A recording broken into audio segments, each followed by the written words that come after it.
Good morning all of you. पिछली class में मैंने आप लोगों को गैल्वेनोमीटर के बारे में बताया। गैल्वेनोमीटर दो टाइप के होते हैं, या गैल्वेनोमीटर के बारे में पहले अगर हम समझे कि गैल्वेनोमीटर क्या होता है तो आंसर है गैल्वेनोमीटर एक डिवाइस होती है जिसकी हेल्प से हम करंट की प्रेजेंस और direction of current in an electric circuit find out करते हैं। हिंदी में इस गैल्वेनोमीटर को धारामापी कहते हैं। धारामापी वह उपकरण है जिसकी सहायता से किसी विद्युत परिपथ में धारा की उपस्थिति और उसके दिशा को ज्ञात किया जा सकता है। But the galvanometer has two type. Galvanometer के दो मेन पार्ट होते हैं। पहला पार्ट जो होता है वो मैग्नेट, दूसरा पार्ट होता है उसकी क्वाइल।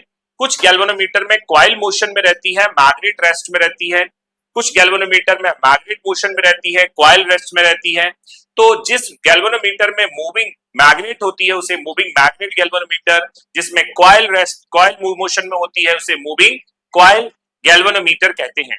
मूविंग मैग्नेट गैल्वेनोमीटर में मैंने पिछली क्लास में आपको बताया था एक टाइप होता है जिसका नाम टेंजेंट गैल्वेनोमीटर है। टेंजेंट गैल्वेनोमीटर टेंजेंट लॉ पर बेस्ड होता है जिसे B = H tan थीटा बोलते हैं। बात आती है दूसरे गैल्वेनोमीटर की, तो दूसरा गैल्वेनोमीटर होता है क्या, मूविंग कॉइल गैल्वेनोमीटर, जिसके दो टाइप हैं, suspended coil galvanometer and pivoted coil galvanometer. तो बच्चों आज की क्लास में देखने वाले हैं गैल्वेनोमीटर जो होते हैं उनका प्रिंसिपल क्या होता है, वो वर्क कैसे करते हैं। तो आज का हमारा टॉपिक हम लेने वाले हैं, वो टॉपिक है हमारा, टॉपिक का नाम है आज के टाइप्स ऑफ गैल्वेनोमीटर में जो गैल्वेनोमीटर होते हैं उनका प्रिंसिपल क्या होता है। तो टॉपिक का नाम है principle of suspended coil galvanometer. Principle of suspended coil galvanometer, Hindi में बच्चों इसे कहेंगे निलंबित कुंडली, निलंबित कुंडली धारामापी का सिद्धांत। निलंबित कुंडली धारामापी का सिद्धांत। बच्चों जब भी ये क्वेश्चन आता है पेपर में, इस क्वेश्चन में जब ये क्वेश्चन आएगा पेपर में तो इस क्वेश्चन में आपको प्रिंसिपल लिखना है और प्रिंसिपल के साथ साथ में इसका डायग्राम भी बनाना है। इसका डायग्राम कैसे बनाएंगे, तो इस गैल्वेनोमीटर में एक बीच में क्वाइल होती है,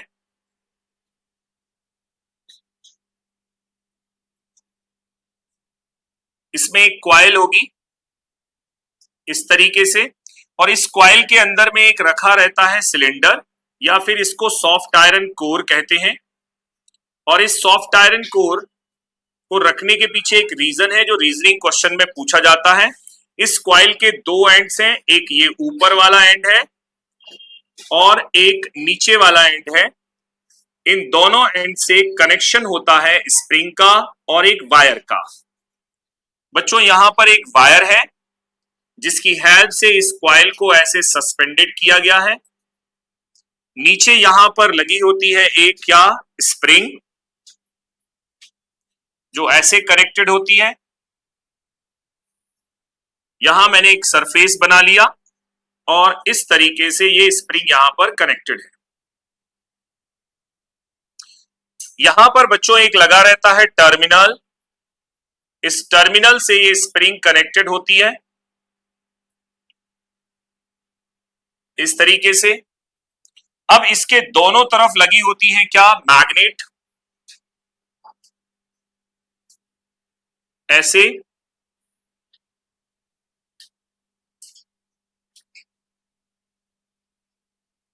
और ये मैग्नेट जो है वो स्पेशल शेप में कटेड होती है और वो स्पेशल शेप है कॉनकेव। ये भी क्वेश्चन हमसे पूछा जाता है कि why the magnet in this galvanometer cutted in a concave shape. Galvanometer में जो मैग्नेट होती हैं वो कॉनकेव शेप में क्यों कट होती हैं, तो इसके बारे में हम आगे पढ़ेंगे। यहां पर ये मैग्नेट कॉनकेव शेप में कटेड होती हैं।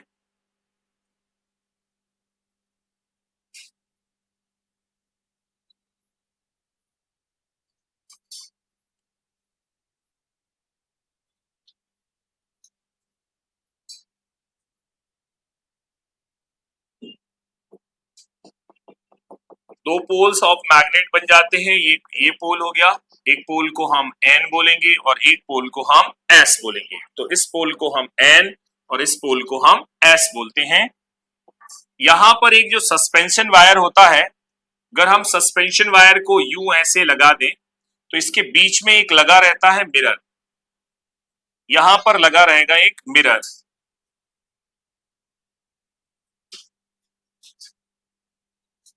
इस तरीके से मिरर लगा रहेगा और इस मिरर की हेल्प से हम डिफ्लेक्शन ऑफ कॉइल को चेक कर लेते हैं। यहां पर लगा रहता है एक हेड जिसे हम टॉर्सन हेड कहते हैं और यहां से जो वायर होता है वो कनेक्टेड होता है ऐसे।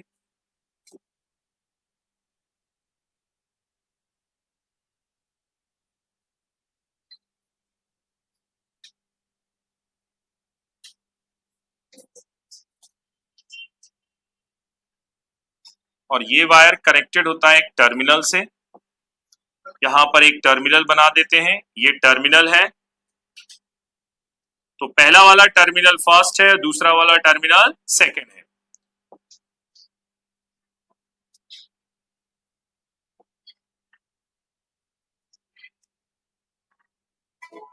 तो बच्चों ये जो आपके सामने डायग्राम बना है, this is a diagram of suspended coil galvanometer. इनके कुछ पार्ट्स हैं, उनको हम इंडिकेट कर सकते हैं। ये वाला A है, इसके अंदर में जो रखा है वो C है। ये वाला SP स्प्रिंग है, ये T1 टर्मिनल है, ये T2 टर्मिनल है, ये M मिरर है, ये F वायर है, H टॉरसन हेड है। अब बच्चों यहां पर हमने क्या देखा कि एक हमारे पास गैल्वेनोमीटर है और इस गैल्वेनोमीटर में एक कॉइल को मैग्नेटिक फील्ड के N और S पोल के बीच में सस्पेंडेड कर दिया गया है। So a galvanometer in which the coil is suspended within the magnetic poles N and S is called suspended coil galvanometer।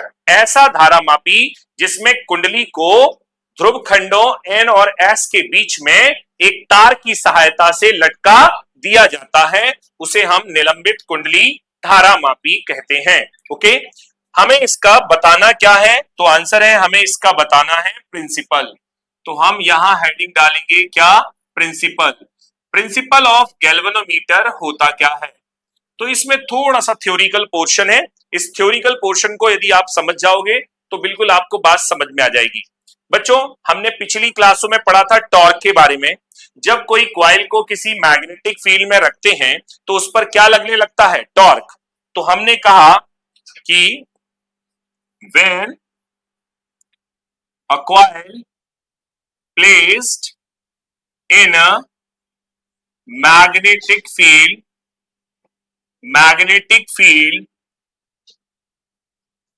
such that its plane parallel to magnetic field, then maximum torque act on it, due to this coil deflect in magnetic field,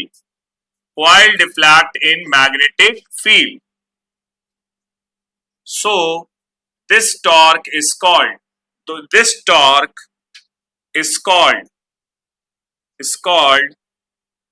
deflecting torque। Hindi में कहेंगे कि जब किसी कुंडली को किसी चुंबकीय क्षेत्र में इस प्रकार रखा जाता है कि उसका तल चुंबकीय क्षेत्र के कैसा हो? समांतर हो, तो उस पर एक बलाघूर्ण कार्य करता है, जिसकी वजह से कुंडली अपनी जगह से विक्षेपित हो जाती है, मतलब हटना शुरू हो जाती है। और ऐसे टॉर्क को या ऐसे बलाघूर्ण को विक्षेपक बलाघूर्ण कहते हैं। पिछली क्लासों में मैंने आपको पढ़ाया कि इस डिफ्लेक्टिंग टॉर्क की वैल्यू क्या होगी। तो what is the value of deflecting torque? Deflecting torque कितना होना चाहिए? तो बच्चों टॉर्क का फॉर्मूला हमने पढ़ा था क्या? एन बी आई ए, और साथ में था क्या? Sign theta. बट यहां पर हम क्या ले रहे हैं? मैक्सिमम टॉर्क, इसलिए हम साइन थीटा की वैल्यू कितनी ले रहे हैं? 1। So what is the formula of the deflecting torque? Tau equal to N B I A. तो बच्चों एक बार फिर से समझते हैं इसमें करना क्या है। हमारे पास एक गैल्वेनोमीटर है जिसमें एक कॉइल जो है मैग्नेटिक फील्ड के बीच में रखी है। जैसे ही करंट फ्लो हुआ, कॉइल यहां पर magnetic field current carrying coil पर क्या लगाना शुरू कर देगी? फोर्स। कितने फोर्स लगेंगे सर? 2 equal and opposite. और इक्वल एंड अपोजिट जो फोर्स लगेंगे वो कॉइल को अपनी जगह से हटा देंगे। सपोज दैट मेरे पास में ये कॉइल है, ये मेरे पास कॉइल है, और अगर मैं इस पर 2 इक्वल एंड अपोजिट फोर्स लगा रहा हूं तो ये कॉइल ऐसे घूम जाएगी, और जब घूम जाती है तो उस पर क्या लगना शुरू हो जाता है? आंसर है टॉर्क। चूंकि इस कॉइल ने इसे अपनी जगह से हटाया, डिफ्लेक्ट कराया, विक्षेपित कराया, इसलिए इसे हम डिफ्लेक्टिंग टॉर्क या विक्षेपक बलाघूर्ण कहते हैं। और किसी भी मैग्नेटिक फील्ड में किसी कॉइल पर कितना टॉर्क लगता है ये हम पिछली क्लासों में सीखे थे। उसका फॉर्मूला होता है टाउ बराबर N B I A sine theta.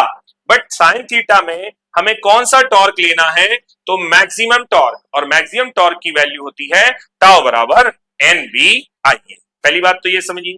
तो एक कॉइल रखी थी कहां पर? मैग्नेटिक फील्ड में। मैग्नेटिक फील्ड ने उस पर क्या लगाया? फोर्स। तो वो ऐसे ऐसे अपनी जगह से हिलने लगी। अब बच्चों होगा क्या? ये कॉइल से जुड़ा हुआ एक वायर है। क्या है? तो अगर ये मेरा हाथ जो है वो मेरी बॉडी से जुड़ा हुआ है, और अगर कोई मेरे हाथ को घुमाएगा तो मेरी बॉडी उसके घूमने का क्या करेगी? अपोज। ऐसे ही ये वायर इस कॉइल के घूमने का क्या करता है? अपोज, और मुड़ता जाता है। मुड़ने को ट्विस्ट कहते हैं। इसका मतलब है अगर मैं इसी के आगे लिखूं तो मैं लिखूंगा यहां पे at the same time, at the same time twist produced in wire, twist produced in wire which opposes the किसको अपोज करेगा? Deflection of coil. और जब ये अपोज करेगा तो मेरे हाथ को अगर मोड़ा जाए तो मैं ऐसे मुड़ूंगा, और मेरी बॉडी उसके जस्ट अपोजिट मुड़ेगी। क्लियर ना? कोई भी चीज का अगर हमें अपोज करना है तो जिस डायरेक्शन में वो रोटेट कर रहा है उसके अपोजिट डायरेक्शन में। किसी ने मेरा हाथ ऐसे मोड़ा तो मेरी बॉडी उसके अपोजिट डायरेक्शन में घूमेगी। ऐसे ही ये वायर भी कॉइल की जिस डायरेक्शन में घूम रही है कॉइल उसके अपोजिट डायरेक्शन में घूमेगा, और अपोजिट डायरेक्शन में घूमेगा तो इस पर भी क्या लगना चाहिए बेटा? टॉर्क, है ना? और वो टॉर्क किसकी वजह से जनरेट हुआ है? ट्विस्ट। ट्विस्ट मतलब ऐठन, ऐठन की वजह से, इसलिए इसका नाम क्या होगा? Twisting torque. So deflection of coil, then a torque act on it, this is called twisting torque। Twisting torque इसे क्या कहते हैं? ऐंठन बला गुण। अब मुझसे कोई पूछे कि बताओ ये ट्विस्टिंग टॉर्क कितना होगा, तो twisting torque directly proportional to the किसके होता है? फाई के। देखो थ्योरिकल क्वेश्चन है, थोड़ा सा ध्यान से पढ़ना पड़ेगा, नहीं तो आपके दिमाग में नहीं आएगा। मैं कहना क्या चाहता हूं, गैल्वेनोमीटर काम कैसे करता है? बच्चों जैसे ही गैल्वेनोमीटर को सर्किट में लगाया जाता है, यहां से क्या फ्लो होता है? करंट। करंट फ्लो होता है तो इसकी कॉइल अपनी जगह से हटना शुरू हो जाती है। किसकी वजह से हटती है? सर एक टॉर्क की वजह से। कौन सा टॉर्क कहलाता है? Deflecting torque. कौन सा? क्या फॉर्मूला होता है? टाउ बराबर N B I A. It is clear. लेकिन चूंकि ये किससे जुड़ा है? एक वायर से, तो जो वायर जो जुड़ा है उसमें क्या जनरेट होना शुरू हो जाता है? ट्विस्ट। और ट्विस्ट क्या करता है? इसके डिफ्लेक्शन का अपोज। ट्विस्ट इसके डिफ्लेक्शन का क्या कर लेता है, अपोज, और जब अपोज करता है तो ये वायर जो है वो अपोजिट डायरेक्शन में रोटेट करने लगता है, अपोजिट डायरेक्शन में रोटेट करने लगता है, और अपोजिट डायरेक्शन में रोटेट करने की वजह से, अच्छे से बैठ जाओ भैया सब लोग, अपोजिट डायरेक्शन में रोटेट करने की वजह से इस पर भी क्या लगने लगता है, टॉर्क, और इस टॉर्क को हम अब नए नाम से जानते हैं, क्या नाम है, ट्विस्टिंग टॉर्क, क्या नाम है, ट्विस्टिंग टॉर्क, तो इसको क्या बोल देते हैं, ट्विस्टिंग टॉर्क। अब ये बताओ, मेरा हाथ कोई पकड़कर थोड़ा सा मोड़ेगा तो मेरी बॉडी थोड़ी सी मुड़ेगी, और कोई ज्यादा मोड़ेगा तो मेरी बॉडी ज्यादा मुड़ जाएगी, हाँ है ना। इसका मतलब है ये टॉर्क कितना होगा, सर जितना ज्यादा कॉइल अपनी जगह से हटेगी, कॉइल का हटना डिफ्लेक्शन कहलाता है, और हटेगी तो मतलब कुछ ना कुछ क्या बनाएगी, एंगल, और एंगल को एंगल ऑफ डिफ्लेक्शन कहते हैं। तो याद कर लो बेटा, ट्विस्टिंग टॉर्क या ऐंठन बला घूर्ण हमेशा एंगल ऑफ डिफ्लेक्शन के डायरेक्टली प्रोपोर्शनल होता है, और जब हम प्रोपोर्शनलिटी को हटाते हैं तो एक क्या मिलता है, कांस्टेंट। इसको बना देते हैं इक्वेशन नंबर कौन, second, where K is called coefficient of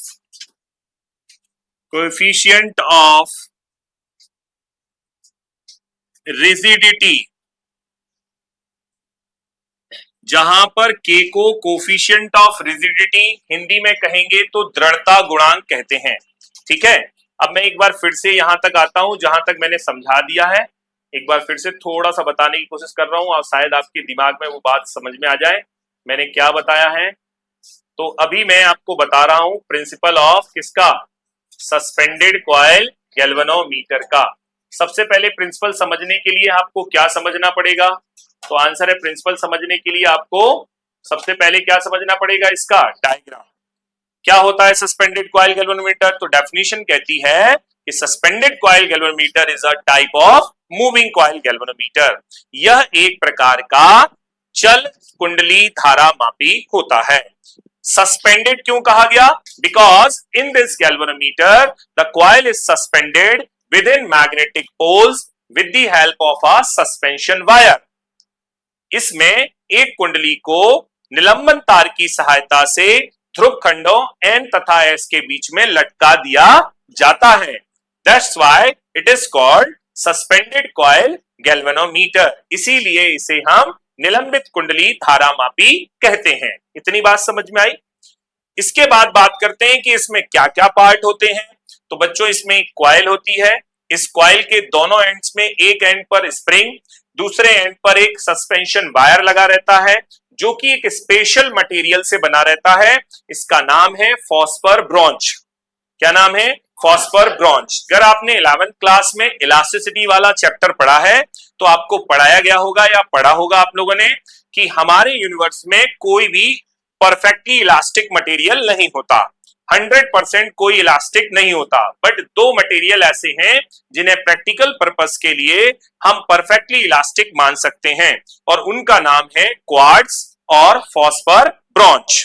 तो फॉस्फर ब्रोंच और क्वार्ट्ज इलास्टिक मटेरियल होते हैं। इलास्टिक मटेरियल कौन होते हैं, जिन पर हम डिफॉर्मिंग फोर्स लगाएं और वो अपनी फॉर्मेशन को क्या कर ले, चेंज, लेकिन जैसे ही डिफॉर्मिंग फोर्स लगाएं वो अपने आप को रिस्टोर कर लें, रिगेन कर लें, उन्हें कहते हैं इलास्टिक। तो ये जो वायर है जिस मटेरियल का बना है इसकी इलास्टिसिटी बहुत ज्यादा होती है। इसका मतलब है कितना भी मुड़ने के बावजूद ये अपनी वापस पोजीशन में रिगेन हो जाता है। इसलिए यहां पर किसका वायर यूज किया गया, फॉस्फर ब्रोंच। तो ये जो मटेरियल बना है इसका नाम है फॉस्फर ब्रोंच। फॉस्फर ब्रोंच का बना हुआ ये मटेरियल है इसका वायर। यहां पर दो मैग्नेट हैं जो मैग्नेट कॉनकेव शेप में कट होती हैं। बाद में आपसे पूछा जाएगा कभी कि why in a galvanometer the magnet cutted in a concave shape. तो आंसर है अगर हम मैग्नेट को इस तरीके का शेप दे देते हैं, ये वाला कॉनकेव और ये वाला भी क्या, कॉनकेव, और जब कॉनकेव दे देंगे तो यहां से जो फोर्स लाइंस चलेंगी वो कैसे चलेंगी, बिल्कुल ऐसे चलेंगी जैसे कि उसकी रेडियस हो, क्या हो, रेडियस। तो यहां पर जो मैग्नेटिक फील्ड हो जाती है वो रेडिकल हो जाती है। तो for making a radical magnetic field the magnet in a galvanometer cutted in a concave shape. त्रिज्यीय चुंबकीय क्षेत्र बनाने के लिए धारामापी में चुंबक को अवतल आकार में काटा जाता है। कभी आपसे फिर से पूछे क्वेश्चन में एक बार रिपीट कर रहा हूं कि in a galvanometer why the magnet cutted in a concave shape. धारामापी में जो चुंबक होती है उसे अवतल आकार में क्यों काटा जाता है? तो आंसर है इसका कि धारामापी में मैग्नेट को जब हम अवतल आकार में काट देते हैं या in galvanometer when the magnet cutted in a concave shape then the magnetic field become radical या फिर त्रिज्यीय हो जाता है and the radical magnetic field is a powerful magnetic field. तो हम चाहते हैं कि यहां जो मैग्नेटिक फील्ड अप्लाई हो वो कैसी हो? पावरफुल। और पावरफुल मैग्नेटिक फील्ड अप्लाई करने के लिए उसे कैसे कट करोगे? कॉनकेव। तो प्लेन नहीं होते, वो कैसे होते? कॉनकेव। इट इज क्लियर और नॉट? ओके, अब मैं एक बार फिर से इसके प्रिंसिपल समझाने की कोशिश कर रहा हूं। मैं फिर कह रहा हूं this is a theoretical question, but अगर आपके दिमाग में फिट हो गया तो आप उसे आसानी से कर लोगे। मैंने कहा ये काम कैसे करता होगा? सर जब इसमें क्या फ्लो होता है? करंट। और अगर हम इस मैग्नेटिक फील्ड में कॉइल को इस तरीके से क्या कर दें? सस्पेंड, कि वो कैसे हो उसका प्लेन? पैरेलल। किसके पैरेलल हो? मैग्नेटिक फील्ड के। तो इस पर बेटा क्या लगना शुरू हो जाएगा? Maximum torque. मैक्सिमम टॉर्क लगेगा तो कॉइल ऐसे ऐसे अपनी जगह से हटेगी। मैं ऐसे खड़ा हूं, अपनी जगह से हटूंगा तो ऐसे जाऊंगा, इसका मतलब मैं रोटेट करूंगा। और जब रोटेट करेगी तो उसे हम वर्ड दे देते हैं डिफ्लैक्ट करेगी। और अगर डिफ्लैक्ट करेगी तो जो उस पर टॉर्क लग रहा है उसे क्या कहेंगे? डिफ्लैक्टिंग टॉर्क। जब किसी कुंडली को किसी चुंबकीय क्षेत्र के समांतर रखा जाता है तो उस पर अधिकतम बलागुण कार्य करता है, जिससे कुंडली अपनी जगह से विक्षेपित होना प्रारंभ कर देती है। ऐसी स्थिति में उस पर आरोपित बलागुण को विक्षेपक बलागुण कहते हैं। And the formula of deflecting torque is tau बराबर NV/I। अब ये तो घूमी, लेकिन इसके साथ जुड़ा कौन था? वायर। वायर जैसे ही ये घूमेगी तो वायर में क्या जनरेट होना शुरू हो जाएगी? ट्विस्ट। ट्विस्ट को हिंदी में कहते हैं ऐंठन। और जब ऐंठन जनरेट हो जाएगी तो ये उसके, मेरे हाथ को तुम मोड़ोगे तो मैं क्या कहूंगा? तोड़ के ले जाओ बेटा। नहीं, मैं कहूंगा अरे वापस आ वापस आ। इसका मतलब है रिस्टोर करने की कोशिश करूंगा। तो क्या जनरेट हुई? ट्विस्ट। तो इसने इसके डिफ्लेक्शन का क्या किया? अपोज। और जब अपोज करेगा तो ये अपोजिट डायरेक्शन में घूमेगा, और घूमेगा तो इस पर भी क्या लगेगा? और जो टॉर्क लगेगा उसे क्या कहेंगे? Twisting torque. ऐंठन बलाघूर्ण। इतना समझ में आया? अब ये ट्विस्टिंग टॉर्क कितना होगा भाई साहब? सर आप मेरा हाथ जितना मोड़ोगे मेरे में ट्विस्टिंग टॉर्क उतना ही ज्यादा जनरेट होगा। तो ये कहता है twisting torque is dependent on angle of deflection, कितना डिफ्लेक्ट हुई। और इससे हमें एक फॉर्मूला मिल गया K5।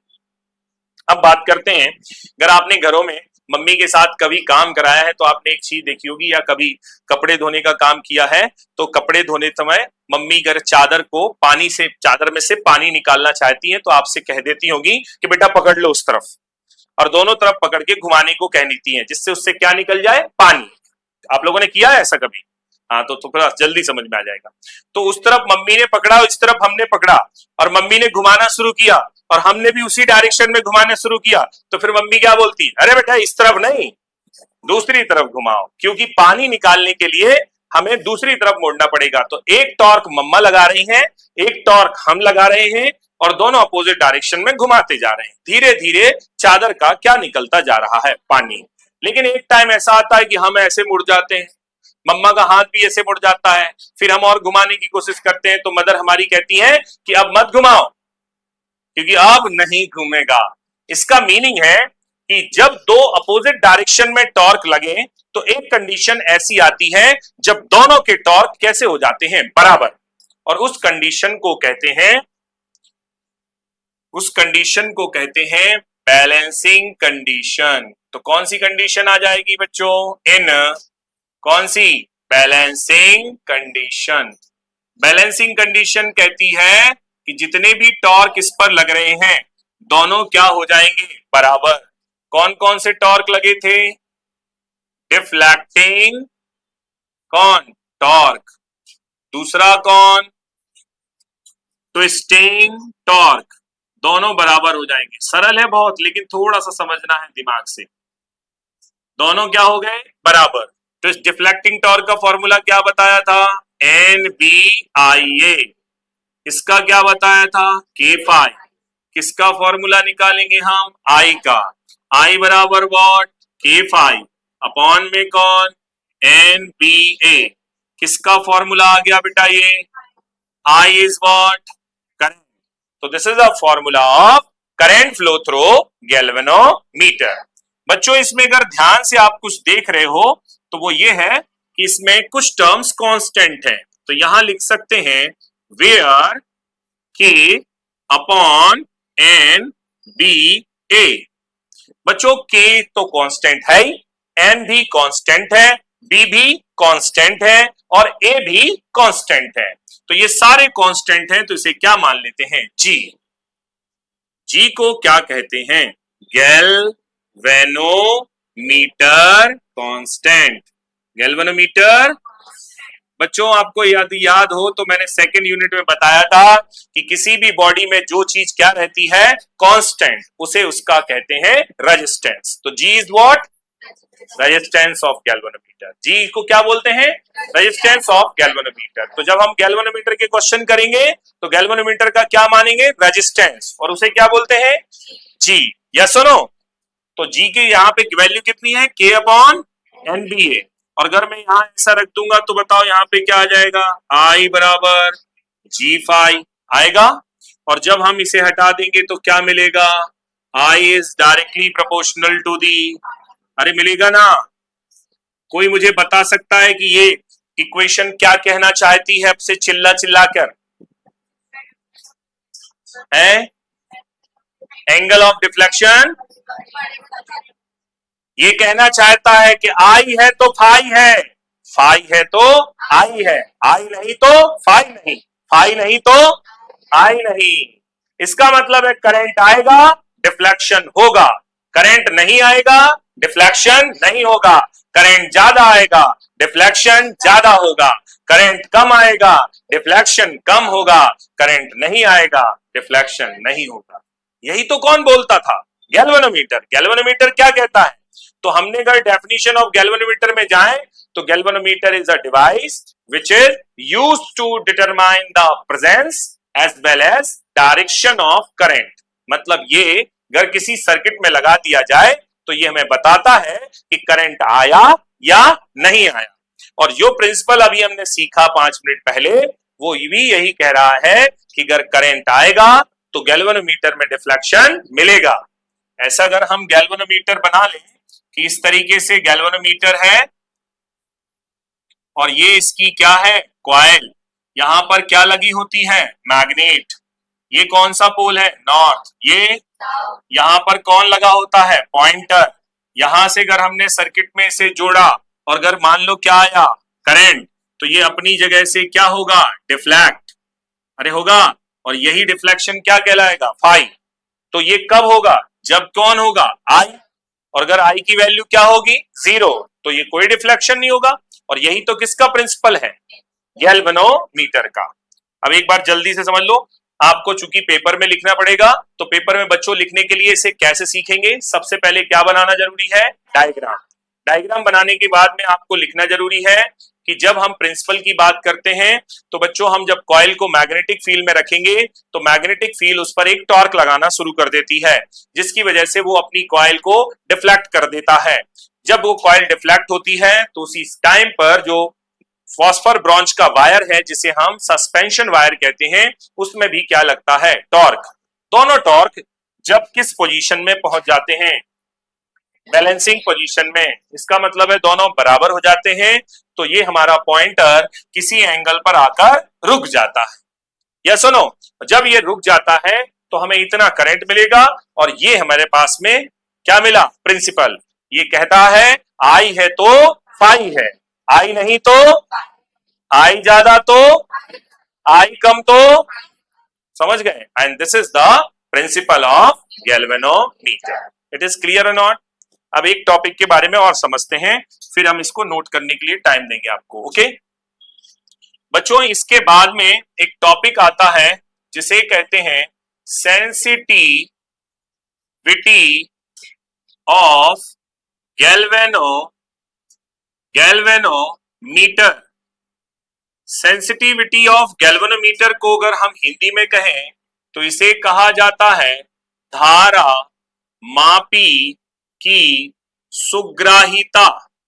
सुग्राहिता बच्चों, ये सुग्राहिता क्या वर्ड है या सेंसिटिविटी क्या होता है? तो बच्चों, जैसे मैंने एक निडल गिरा दी यहां पर और मैंने कई बच्चों से कहा कि इसके खोज के लाओ, लेकिन बहुत सारे बच्चों में से केवल एक ही बच्चा उसे खोज पाया, तो हम कह देंगे कि उस बच्चे की आंखें बहुत ज्यादा सेंसिटिव हैं। हाँ, है ना? कोई भी डिवाइस जब छोटी सी वैल्यू को मेजर कर लेती है तो ऐसी डिवाइस सेंसिटिव डिवाइस कहलाती है। गैल्वेनोमीटर का काम है करंट को मेजर करना, करंट की प्रेजेंस को मेजर करना। अगर थोड़ा सा करंट गैल्वेनोमीटर से फ्लो कराया जाए और वो उसे मेजर कर ले तो इसे क्या कहेंगे? Sensitivity of galvanometer. तो हम इसकी डेफिनेशन को कुछ ऐसे बना देंगे, क्या? The deflection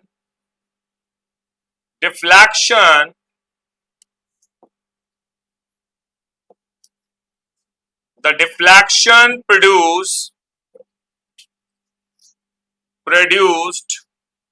in a coil of galvanometer by passing कैसा करंट? by passing कैसा? Small current. स्मॉल क्या? करंट। और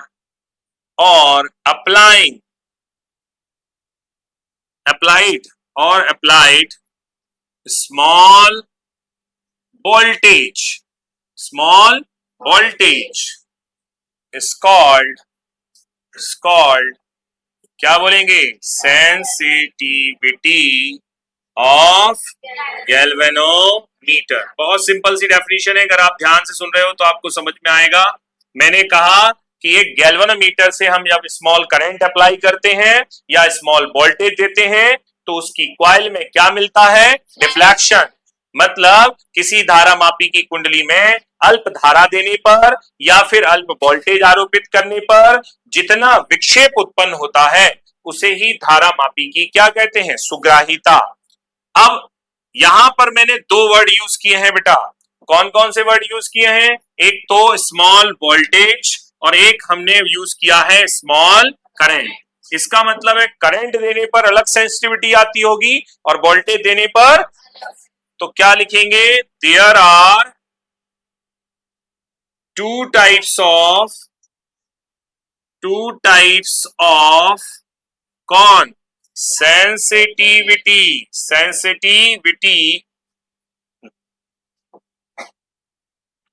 there are two types of sensitivity of कौन? गैल्वेनोमीटर। धारा मापी की सुग्राहिता दो प्रकार की होती है। कौन कौन सी? तो फर्स्ट सेंसिटिविटी को कहते हैं करंट सेंसिटिविटी। हिंदी में क्या कहेंगे? धारा सुग्राहिता। क्या नाम है? धारा सुग्राहिता। तो पहली सेंसिटिविटी को क्या बोलते हैं? Current sensitivity. करंट सेंसिटिविटी क्या होती होगी? तो बच्चों, अगर हम करंट की बात करेंगे तो डिफ्लेक्शन प्रोड्यूस होगा। वोल्टेज की बात करेंगे तब भी क्या प्रोड्यूस होगा? डिफ्लेक्शन। जब स्मॉल करंट फ्लो कराने पर क्या होगा? डिफ्लेक्शन। तो उसे क्या कहेंगे? Current sensitivity. जब स्मॉल वोल्टेज अप्लाई कराने पर क्या होगा? डिफ्लेक्शन। तो उसे क्या कहेंगे? Voltage sensitivity. बट कितना स्मॉल करंट? तो स्मॉल करंट की तो वैल्यू कुछ पता ही नहीं है, तो हमने स्मॉल करंट को यूनिट मान लिया। क्या मान लिया? तो क्या लिखेंगे? The deflection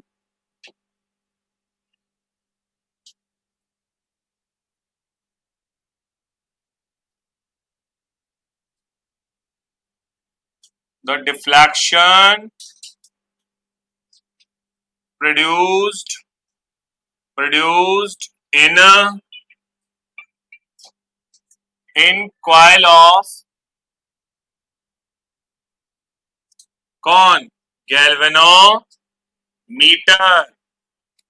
by passing, by passing कितना करंट, यूनिट करंट। किसी धारा मापी में एकांक धारा प्रवाहित करने पर उत्पन्न विक्षेप को इस कॉल्ड, क्या बोलेंगे इसे, करंट सेंसिटिविटी, सेंसिटिविटी। किसी धारा मापी की कुंडली में एकांक धारा प्रवाहित करने पर जो विक्षेप उत्पन्न होते हैं उसे हम धारा सुग्राहिता कहते हैं। The deflection produce in the coil of galvanometer by passing the unit current is called current sensitivity. और बेटा इसे डिनोट करते हैं एस आई से।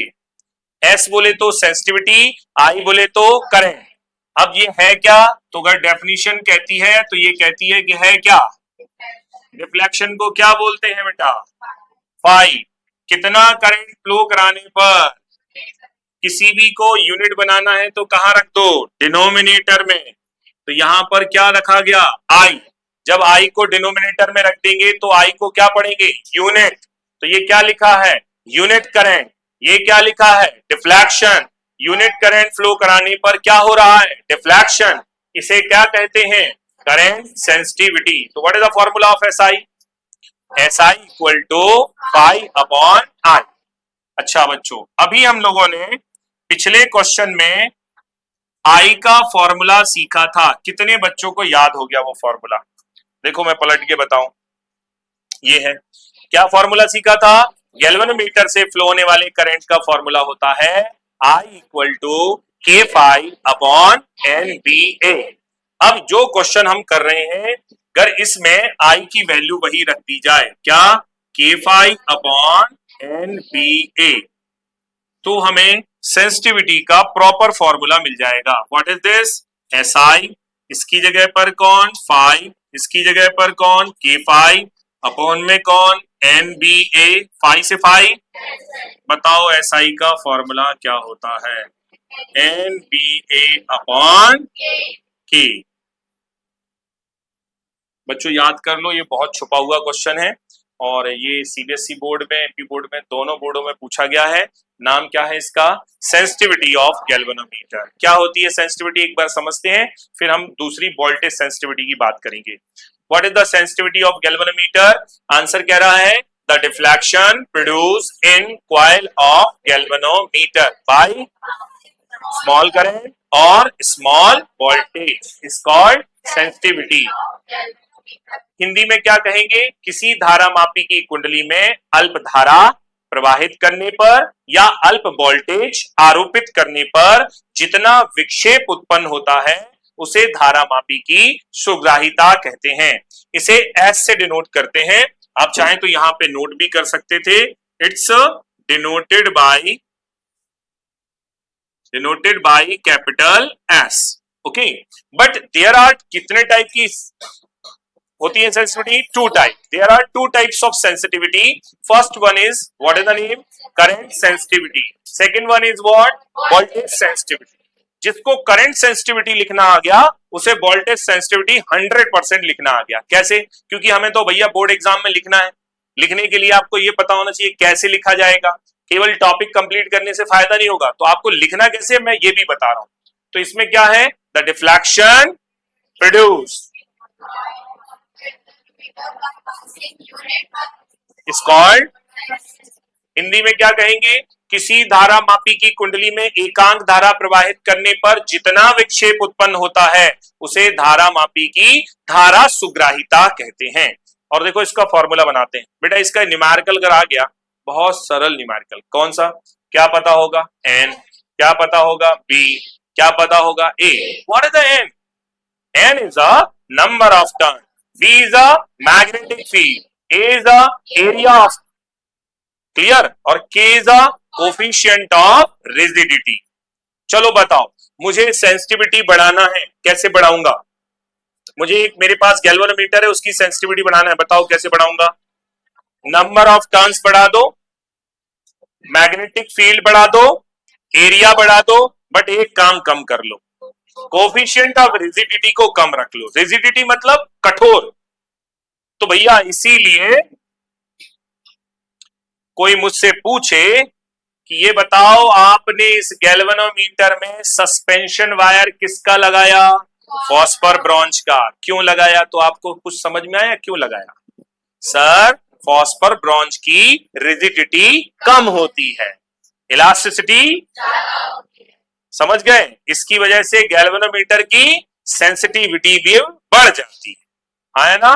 So why the phosphor bronze wire use in a suspension coil galvanometer? Answer is because its elasticity is very high, rigidity is very low, which is increase its sensitivity. कुछ समझ में आया? अरे कुछ समझ में आया बेटा? ओके, अब आ जाते हैं, एक और हमें निकालना है, उसका नाम क्या है बताओ? Voltage sensitivity. कौन मुझे बता सकता है वोल्टेज सेंसिटिविटी कैसे लिखेंगे? वोल्टेज सेंसिटिविटी, इसको हिंदी में क्या कहेंगे? वोल्टेज वोल्टेज सुग्राहिता। वोल्टेज सुग्राहिता क्या डेफिनेशन होगी? चलो बताओ, लिखेंगे the deflection produced in a coil of galvanometer. दोनों में डिफ्लेक्शन की बात आ रही। Galvano by apply unit voltage is called voltage sensitivity। voltage sensitivity, okay. अब बच्चों पिछले वाले को किससे डिनोट किया था? SI से, तो इसे बना देते हैं SB। SB बराबर बताओ, फाई तो होगा बट नीचे V होगा, है ना? अरे B का फॉर्मूला तो हमने कुछ पढ़ा ही नहीं, हमने तो अभी गैल्वेनोमीटर में I का फॉर्मूला पढ़ा। तो हम V को पहले किस में कन्वर्ट कर लेते हैं? I में। क्या फॉर्मूला होता है? कौन सा लॉ लगा दिया?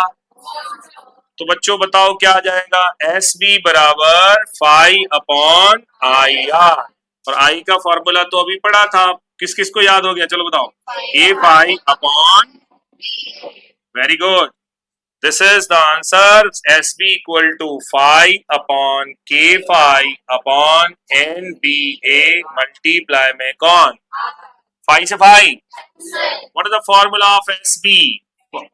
क्या आएगा? NBA upon KR। कौन बताएगा? वोल्टेज सेंसिटिविटी बढ़ाने के लिए क्या करना पड़ेगा? नंबर ऑफ टर्न्स ज्यादा लेने पड़ेंगे, फेरों की संख्या ज्यादा होना चाहिए, मैग्नेटिक फील्ड भी ज्यादा होना चाहिए, एरिया भी, कोफिशिएंट ऑफ रिजिडिटी कम होनी चाहिए, और साथ साथ में रेजिस्टेंस भी कम होनी चाहिए। क्वेश्चन समझ में आया? How many types of this sensitivity we have? Two type. What are the name? Current sensitivity and voltage sensitivity. कोई बच्चा मुझे एक क्वेश्चन का आंसर दे दे, अगर उसने ध्यान से ये सुना है तो दे देगा। Relation between voltage and current sensitivity.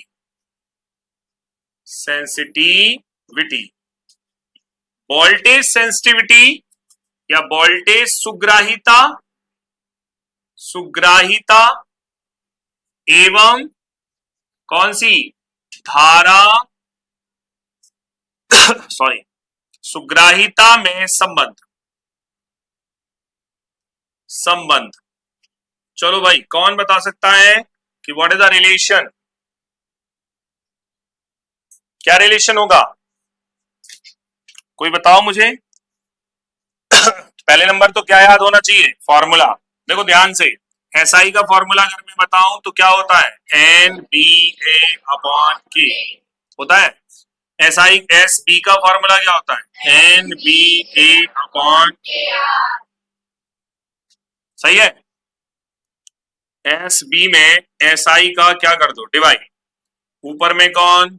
NBA upon में कौन? KR, इनटू में कौन, के, अपॉन में कौन, सही है, एनबीए से एनबीए, के से K, S B upon S I बराबर क्या, 1/r, है ना। अरे वही फॉर्मूला है, V equal to I R, यदि ध्यान से देखो तो ये क्या आ जाएगा बताओ, एस आई बराबर आर मल्टीप्लाई में कौन, एस वी। अगर आपको वोल्टेज सेंसिटिविटी पता है तो आप क्या निकाल सकते हो, करंट सेंसिटिविटी, और अगर आपको करंट सेंसिटिविटी पता है तो वोल्टेज सेंसिटिविटी। देखो ये ऐसे ही लिखा है जैसे हमारे पास में आया था ना, जैसे V equal to I R वाला फॉर्मूला आया था, इसमें थोड़ा सा चेंजेस आ गया, क्या, यहाँ V इक्वल टू की जगह पे क्या हो गया, I equal to V R. ठीक है, तो इतनी बात समझ में आई। क्या टॉपिक था एक बार जल्दी से समझो, और फिर इसके बाद में नोट करेंगे अपन लोग। क्या टॉपिक था अपने पास, principle of galvanometer. Principle of galvanometer क्या कहता है कि एक गैल्वेनोमीटर है, जब उसकी कॉइल को मैग्नेटिक फील्ड में रखा जाता है तो उस पर एक टॉर्क लगता है, नाम है उसका डिफ्लेक्टिंग टॉर्क। लेकिन उसके साथ में जुड़े हुए वायर में क्या लगता है, ट्विस्टिंग टॉर्क। जब दोनों टॉर्क किस में कंडीशन में आ जाते हैं, बैलेंसिंग में, तो बैलेंसिंग कंडीशन में क्या होता है भाई, तो बैलेंसिंग कंडीशन में आ जाते हैं तो दोनों बराबर हो जाते हैं। इससे हमें फॉर्मूला मिला, और फॉर्मूले से हमें आंसर मिला, I is directly proportional to phi. इसका मतलब है जब I आएगा तभी फाई आएगा, जब I नहीं आएगा तो फाई नहीं आएगा। इट इज क्लियर और नॉट। फिर इसके बाद हम लोगों ने सीखा कि अगर हमारे पास में एक टॉपिक आया, उस टॉपिक का नाम था,